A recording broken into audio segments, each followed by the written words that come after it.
ICIC coaching क्लासेसमध्ये मी आपले सर्वांचे हार्दिक स्वागत करतो. विद्यार्थी मित्रांनो, मी आपणास शिकवत आहे how to speak in English. इंग्लिशमध्ये कसं बोलावं यासाठी छोटे छोटे वाक्य देत आहे आणि त्या छोट्या छोट्या वाक्याच्या माध्यमातून मी आपणास टेन्स शिकवत आहे. मी आपणास simple present tense, simple past tense हे दोन टेन्स शिकवले होते. म्हणजेच साधा वर्तमानकाळ आणि साधा भूतकाळ तुम्हाला शिकवलेला होता. आजच्या याच्यामध्ये आज मी तुम्हाला साधा भविष्यकाळ शिकवत आहे. तर ह्या साध्या भविष्यकाळाचं जे सूत्र आहे, तर हे सूत्र तुम्ही लक्षात घेतलं पाहिजे. ते तुम्ही तुमच्या वहीमध्ये सुद्धा नोट डाऊन करत चला. तर साध्या भविष्यकाळाची जी रचना आहे, तर हे बघा, रचना किंवा सूत्र. साधा भविष्यकाळ इथे लिहून घ्या. साधा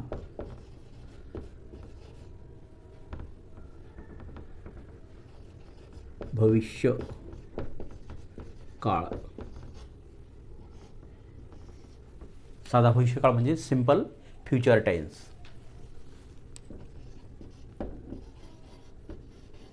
simple future tense. Simple future tense. तर मी तुम्हाला सिंपल प्रेझेंट आणि सिंपल पास्ट यांचे सूत्र लिहून दिलेले होते. त्याचप्रमाणे हे सिंपल फ्युचर टेन्सचं जे सूत्र आहे, म्हणजे साध्या भविष्यकाळाचं जे सूत्र आहे, तर ते असं आहे. सब्जेक्ट अधिक शॅल किंवा विल. शॅल विल अधिक main verb. Main verb. Main verb म्हणजे क्रियापदाचे पहिले रूप. त्याला आपण असं सुद्धा म्हणू शकतो, V1 कंसामध्ये लिहा, अधिक कर्म म्हणजेच ऑब्जेक्ट.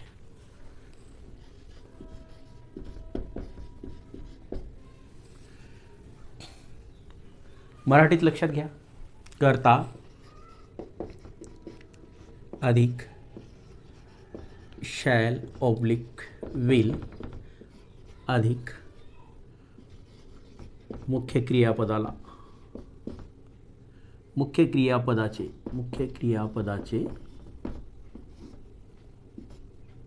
पहिले रूप अधिक कर्म. कर्ता अधिक शॅल विल अधिक मुख्य क्रियापदाचे पहिले रूप अधिक कर्म. तर ही झाली आपली सिंपल फ्युचर टेन्सची रचना किंवा सिंपल फ्युचर टेन्सचं सूत्र. तर या सूत्राच्या आधारे आपण सिंपल फ्युचर टेन्समधलेच साध्या भविष्यकाळामधले वाक्य आपण बनवू शकतो.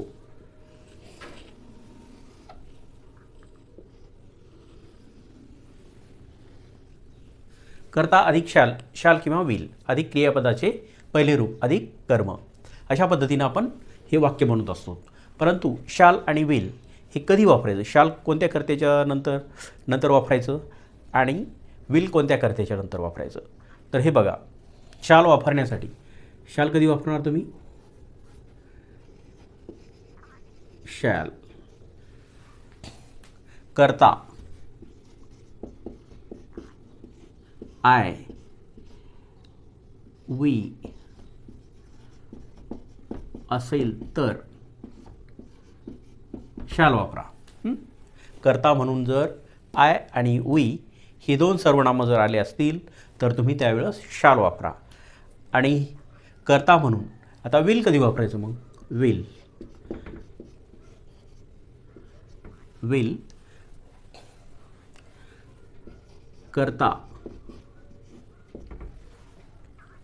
नाम, सर्वनाम, विशेष नाम ही ज्यावेळेस येत असतात त्यावेळेस तुम्ही विल वापरा. नाम,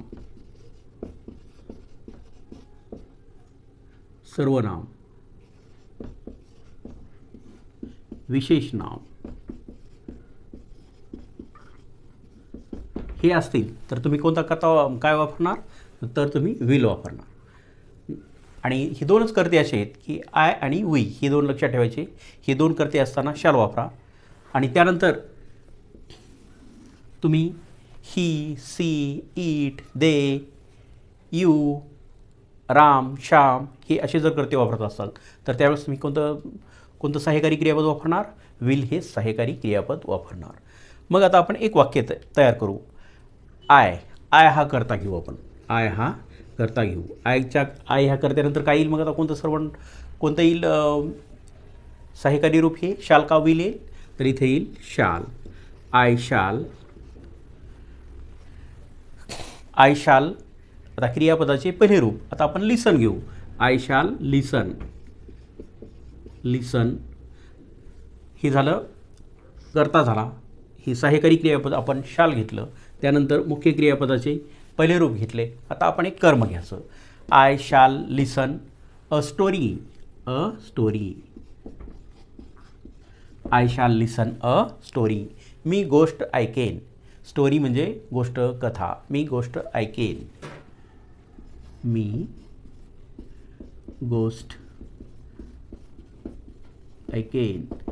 मी गोष्ट ऐकेन.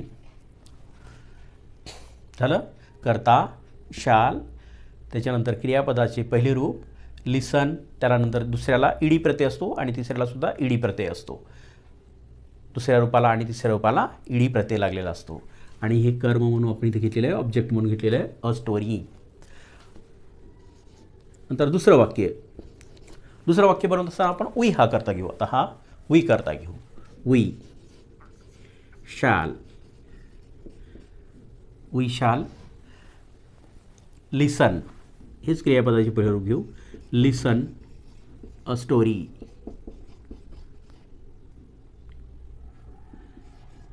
STORY स्टोरी म्हणजे कथा. आम्ही गोष्ट ऐकू. याचं काय होतं? वी म्हणजे आम्ही, स्टोरी म्हणजे गोष्ट ऐकू. आम्ही गोष्ट ऐकू. हे झाला सिम्पल फ्युचर टेन्समधले ही दोन वाक्ये. आय आणि वी ही दोन कर्ते वापरून. ह्या दोन कर्त्याच्या समोर फक्त शाल वापरलं जातं आणि बाकीचे जे काही कर्ते आपण वापरतो, नाम, सर्वनाम, विशेष नाम, तर त्यावेळी आपण काय वापरलं पाहिजे? त्या कर्त्यानंतर शाल विल वापरलं पाहिजे. मग आता आपण घेऊ एक कर्ता घेऊ. आता आपण यू घेऊ. You will listen a story. You will listen a story. तू कथा ऐकशील. तू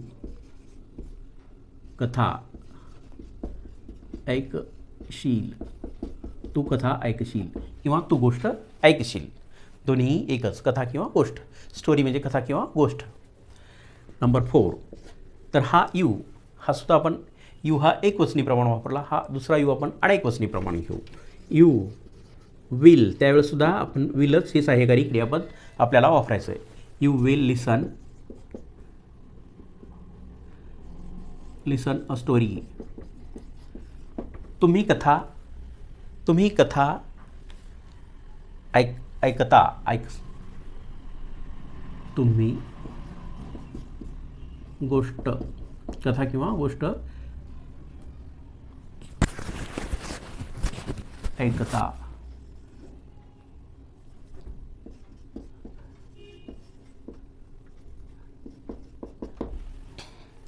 नंबर 5.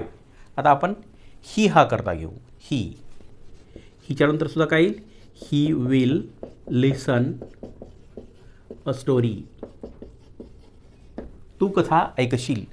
तो कथा ऐकेल.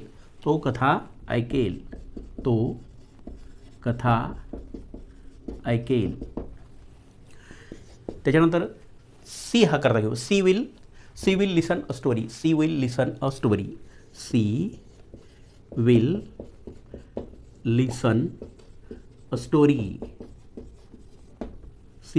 अ स्टोरी. ती कथा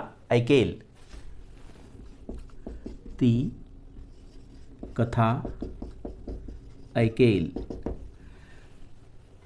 Ram will make a hut. 7. Ram will make a hut. HUT, hut म्हणजे झोपडी. राम झोपडी बनवेल. राम झोपडी बनवेल. राम झोपडी बनवेल. राम झोपडी बनवेल. त्याचप्रमाणे आपण जर दे करता वापरला, they will listen a story.